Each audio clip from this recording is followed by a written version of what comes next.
Hello everyone, today I am back with another tea talk video, and I was actually really organised and pre-filmed this a couple of weeks ago, but my camera decided to delete the footage, which is really handy, so I'm being a bit last minute and filming this the day before it's going up, but I'm going to try and remember everything I said in the last time I filmed this. But basically today I thought I'd just sit down and chat about kind of A-levels and how to pick the right A-levels, because A-levels are a lot of work, so if you don't pick the right subjects it can be a really long 2 years. So yeah, that's what I'm going to talk to you about today.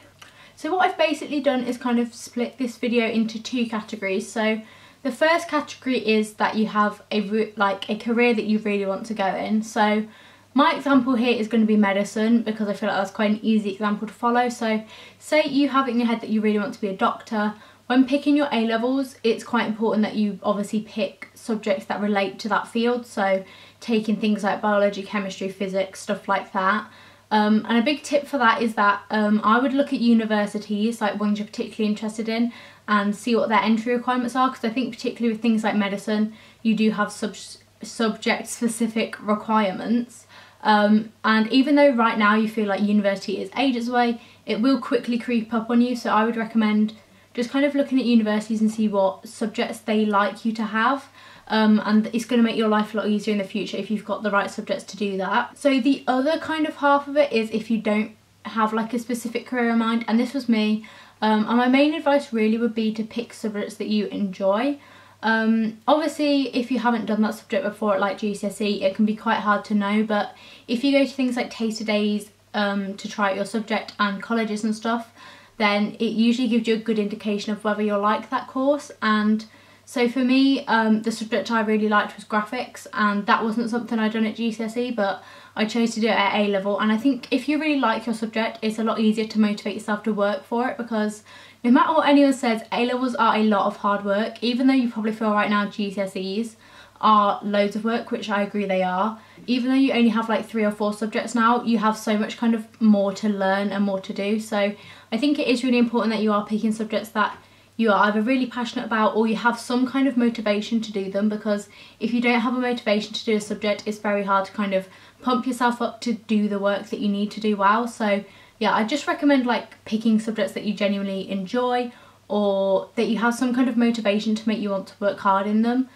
because that way you can kind of help yourself get good grades in the end. If you're still unsure, another way to look at it is when you get your GCSE results to see what subjects you did best in. So for example with me, I got an A in business, so that's what helped me to decide to then carry on business at A-level. So if you've done well at GCSE, it usually gives a good indication that you can do well in the subject at A-level as well. Obviously if you hate the subject, I mean I got an A in maths, but there is no way you'd find me doing A-level maths.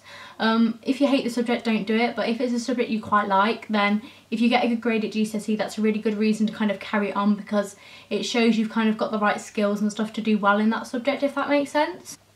So those are my kind of main tips, but I think the main thing is when it comes down to A-levels is just pick subjects that you really like or you think will be interesting. You know, you should be able to justify why you want to take a subject. So I could say I wanted to take graphics because I really enjoyed it, whereas if I'd have said like I did take biology, as you guys know from my study videos, but I have actually dropped that for next year, because if you'd have asked me why I took biology, I wouldn't have really had an answer, because I didn't really know why I took it. I just kind of felt that I should, in a way, do a science subject. So if you can't really justify even to yourself why you're doing that subject, maybe rethink whether it's the right subject for you and stuff like that. But just kind of also look around different sixth forms and colleges, just see what environment feels best to you. Some people prefer it when you're in a sixth form because it's kind of more cosy and you get to know everyone, whereas other people prefer a college because it's bigger, you meet more people, and you probably get more subject choice as well. So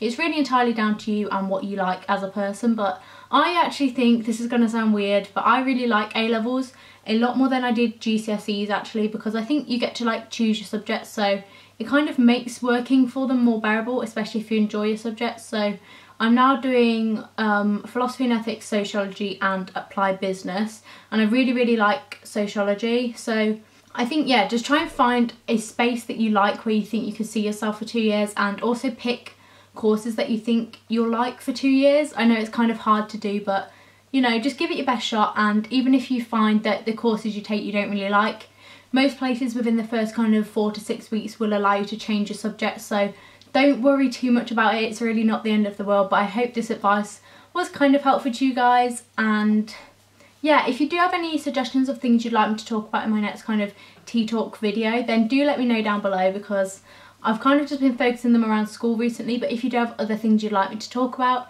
then just let me know down below. But yeah, I think that's everything, so I'll see you guys very soon with another video.